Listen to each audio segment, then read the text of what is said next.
এবার বাংলাদেশ জামায়াতে ইসলামীকে সরাসরি হুমকি দিলেন ভারতের মুখ্যমন্ত্রী শুভেন্দু অধিকারী। কলকাতার ভবানীপুরের একটি রাজনৈতিক মঞ্চ।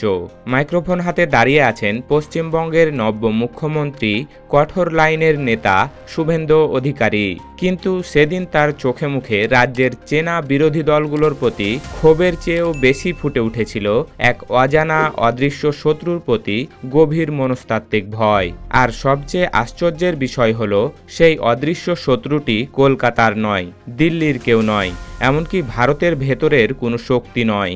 সেটি হলো খোদ বাংলাদেশের একটি সুসংগঠিত রাজনৈতিক দল, বাংলাদেশ জামায়াতে ইসলামী। বক্তৃতার এক পর্যায়ে শুভেন্দু অধিকারী এমন বিস্ফোরক মন্তব্য করে বসলেন, যা শুনে উপস্থিত আপামর জনতা থেকে শুরু করে দিল্লির সাউথ ব্লকের বাঘা বাঘা ভূরাজনৈতিক বিশ্লেষকদের কান খাড়া হয়ে গেল। তিনি অত্যন্ত বিরক্তি এবং ক্ষোভের সুরে বললেন, আমি মুখ্যমন্ত্রী হওয়ার পর তৃণমূল, কংগ্রেস, সিপিএম আর কংগ্রেস যতটা না চিরবিরানি করছে, তার চেয়ে অনেক বেশি চিরবিরানি করছে বাংলাদেশের জামাতিরা। একটু ঠান্ডা মাথায় ভেবে দেখুন, একটি ভিনদেশী রাজনৈতিক দল নিয়ে ভারতের একটি গুরুত্বপূর্ণ সীমান্তবর্তী রাজ্যের মুখ্যমন্ত্রীর এত মাথা ব্যথা কেন? কেন শুভেন্দু অধিকারীর গলায় এমন বিরক্তির হুঙ্কার? শুভেন্দু অধিকারী তার বিতর্কিত একটি বক্তব্যে শুধু জামায়াতে ইসলামীর সমালোচনাই করেননি, তিনি সরাসরি বর্ডার বা সীমান্ত ইস্যু নিয়ে বাংলাদেশকে একটি কড়া সতর্ক বার্তা দিয়েছেন।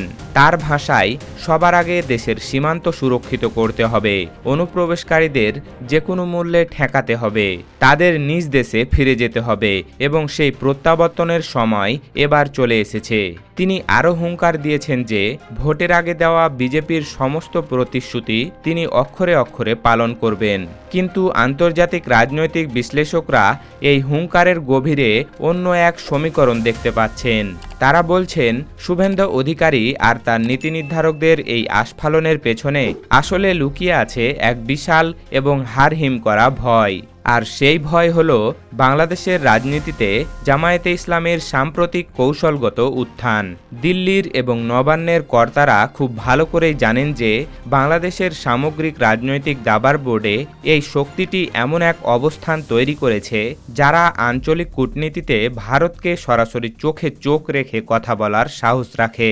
এই ভয়ের কারণটি কোনো কাল্পনিক বা মন গড়া গল্প নয়, বরং এটি বাংলাদেশের সাম্প্রতিক সাধারণ নির্বাচনের ভোটের রাজনীতির এক রূঢ় বাস্তব পরিসংখ্যান। এবার আসুন একটি বাস্তব তথ্যের দিকে তাকানো যাক। বাংলাদেশের সর্বশেষ রাজনৈতিক প্রেক্ষাপটে যে 68 আসনে জামায়াতে ইসলামী এক বিশাল এবং চমকপ্রদ জয় পেয়েছে, তার ভৌগোলিক অবস্থান ও মানচিত্রের দিকে তাকালে যে কোনো সামরিক বা কূটনৈতিক বিশ্লেষকদের মাথা ঘুরে যাবে। এই আসনগুলোর সিংহভাগই হল ভারতের সাথে লাগোয়া বাংলাদেশের অত্যন্ত স্পর্শকাতর সীমান্ত এলাকা। দশকের পর দশক ধরে এই সীমান্ত অঞ্চলের মানুষ বিএসএফের একতরফা গুলি, ফেলানির মতো নিরীহ নাগরিকদের লাশ আর সীমান্তে বাণিজ্যের নানা বৈষম্যের শিকার হয়ে আসছে। স্বাভাবিকভাবেই এই বর্ডার বেল্টের সাধারণ মানুষের মনে এক গভীর ও ভারত বিরোধী মনোভাব বা ক্ষোভ জমা হয়েছিল। সীমান্ত ঘেঁষা জেলাগুলোর মানুষ খুব ভালো করেই বুঝে গেছে যে নিছক তোষণ বা দুর্বল কূটনৈতিক টেবিল টক দিয়ে বর্ডার কিলিং বন্ধ করা সম্ভব নয়। আর ঠিক এই জনমানুষের ক্ষোভ ও মনস্তত্ত্বকে কাজে লাগিয়ে সাতক্ষীরা, চাঁপাইনবাবগঞ্জ, চুয়াডাঙ্গা, কুড়িগ্রাম এবং বৃহত্তর যশোরের মতো কৌশলগত এলাকাগুলোতে সাধারণ মানুষ একজোট হয়ে ভোট দিয়েছে, যেখানে অন্যান্য বড় দলগুলো সীমান্তের জেলাগুলোতে পুরোপুরি একচেটিয়া আধিপত্য বিস্তার করতে পারেনি।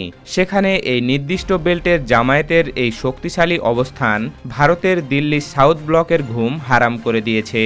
সীমান্তের এই প্রান্তিক মানুষগুলো বিশ্বাস করে, এই রাজনৈতিক শক্তিটি যখন নীতি নির্ধারণে প্রভাব বিস্তার করে, তখন সীমান্তে একতরফা আধিপত্য বজায় রাখা যে কোনো প্রতিবেশী দেশের জন্যই কঠিন হয়ে পড়ে।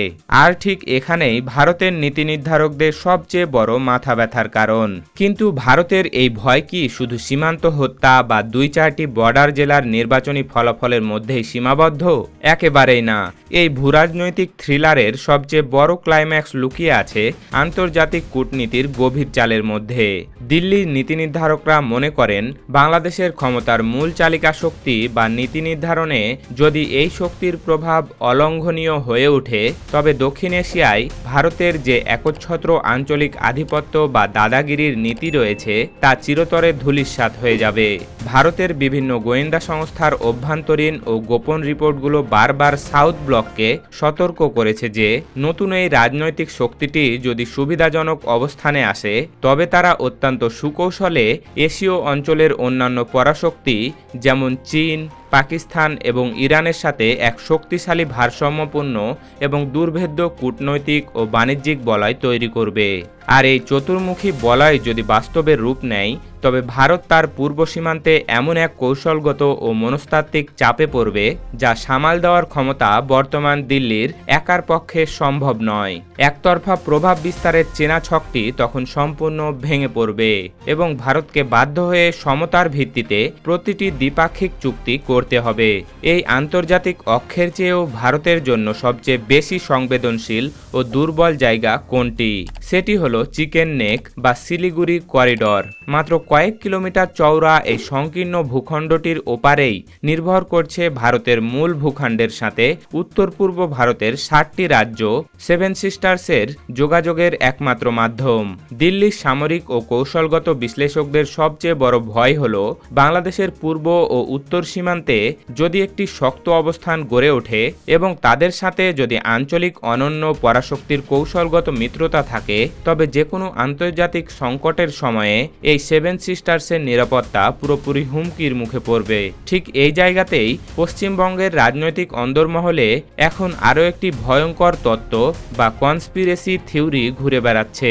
অনেক রাজনৈতিক বিশ্লেষক মনে করছেন সম্প্রতি পশ্চিমবঙ্গে যে বিধানসভা নির্বাচন হয়ে গেল তাতে বিজেপির জয় এবং শুভেন্দু অধিকারীর মুখ্যমন্ত্রী হওয়া কোনো সাধারণ বা স্বাভাবিক রাজনৈতিক ঘটনা ছিল না। বাংলাদেশের সাধারণ নির্বাচনে বর্ডার বেল্টের জেলাগুলোতে একচেটিয়া আধিপত্য দেখে ভারতের শীর্ষ রাজনৈতিক নেতৃত্ব রীতিমতো চিন্তায় পড়ে গিয়েছিলেন। তারা বুঝতে পেরেছিলেন যে পশ্চিমবঙ্গের মসনদে যদি নরমপন্থী বা আপোষকামী কোনো আঞ্চলিক দল থাকে, তবে বাংলাদেশের এই নতুন ও শক্তিশালী কূটনৈতিক চেতনার সামনে পশ্চিমবঙ্গের সীমান্ত স্বার্থ রক্ষা কঠিন হবে। তাই দিল্লির প্রত্যক্ষ নির্দেশনায় ও সুনির্দিষ্ট স্ট্র্যাটেজির মাধ্যমে শুভেন্দু অধিকারীর মতো এক কট্টরপন্থী এবং মেরুকরণের রাজনীতিতে অভ্যস্ত নেতাকে পশ্চিমবঙ্গের ক্ষমতায় বসানো হয়েছে। এর উদ্দেশ্য একটাই, বাংলাদেশের এই নতুন উত্থানের মুখে পশ্চিমবঙ্গকে ভারতের একটি কঠিন অনমনীয় হিন্দুত্ববাদী বাফার জোন হিসেবে দাঁড় করানো, যাতে যে কোনো ধরনের কূটনৈতিক বা সামাজিক চাপকে বর্ডারেই আটকে দেওয়া যায়। জামায়াতকে নিয়ে ভারত ও শুভেন্দুর এই অসীম ভয়ের মূল কারণ হল দলটির নিখুঁত ক্যাডার ভিত্তিক সাংগঠনিক শক্তি এবং আন্তর্জাতিক সম্পর্কের ক্ষেত্রে তাদের নিজস্ব সমীকরণ। তারা প্রমাণ করেছে যে তারা শুধু একটি অভ্যন্তরীণ ধর্মীয় বা আদর্শিক দলই নয়, বরং তারা আধুনিক ভূরাজনৈতিক জটিল চালগুলো খুব ভালো করে বোঝে এবং আন্তর্জাতিক মিত্রদের সাথে তাল মিলিয়ে আন্তর্জাতিক দাবার বোর্ডে খেলতে জানে। তারা খুব ভালো করেই জানে কিভাবে ভারতের একতরফা আগ্রাসন বা সীমান্ত নীতিকে আন্তর্জাতিক মঞ্চে বা মানবাধিকারের ফোরামে তুলে ধরতে হয় এবং কিভাবে দেশের অর্থনৈতিক ও ভৌগোলিক সার্বভৌমত্বকে রক্ষা করতে হয়। ভবানীপুরের মঞ্চে দাঁড়িয়ে শুভেন্দু অধিকারী যে চিরবিরানির কথা বলছেন তা আসলে কোনো হালকা রসিকতা নয়, এটি হলো তার নিজের এবং দিল্লির সাউথ ব্লকের বুকের ভেতরের গভীর মনস্তাত্ত্বিক ধুকপুকানি। তারা স্পষ্ট বুঝতে পারছে যে বাংলাদেশের সীমান্তে এখন আর তাদের সেই পুরনো একতরফা দাদাগিরির নীতি সহজে খাটবে না। সাতক্ষীরা থেকে চাঁপাইনবাবগঞ্জ পর্যন্ত যে নতুন রাজনৈতিক ও সচেতনতার দেওয়াল তৈরি হয়েছে তা ভেদ করা বিএসএফ বা ওপারের প্রশাসনের জন্য এক বিরাট মনস্তাত্ত্বিক বাধা। সুপ্রিয় দর্শক, পশ্চিমবঙ্গের মুখ্যমন্ত্রী শুভেন্দু অধিকারীর এই বিস্ফোরক বক্তব্য বা বাংলাদেশের বর্ডার বেল্টের 68 আসনের এই নতুন ভূরাজনৈতিক সমীকরণকে আপনি কিভাবে দেখছেন? দেশের সার্বভৌমত্ব রক্ষায় এবং সীমান্ত হত্যা বন্ধে এই নতুন আন্তর্জাতিক মেরুকরণ কি বাংলাদেশের জন্য ইতিবাচক ভূমিকা রাখবে? আপনার সাহসী মতামত আমাদের কমেন্ট বক্সে লিখে জানান এবং এমনই আন্তর্জাতিক বিশ্লেষণ সবার আগে পেতে আমাদের চ্যানেলটি সাবস্ক্রাইব করে বেল আইকনটি বাজিয়ে রাখুন। ধন্যবাদ।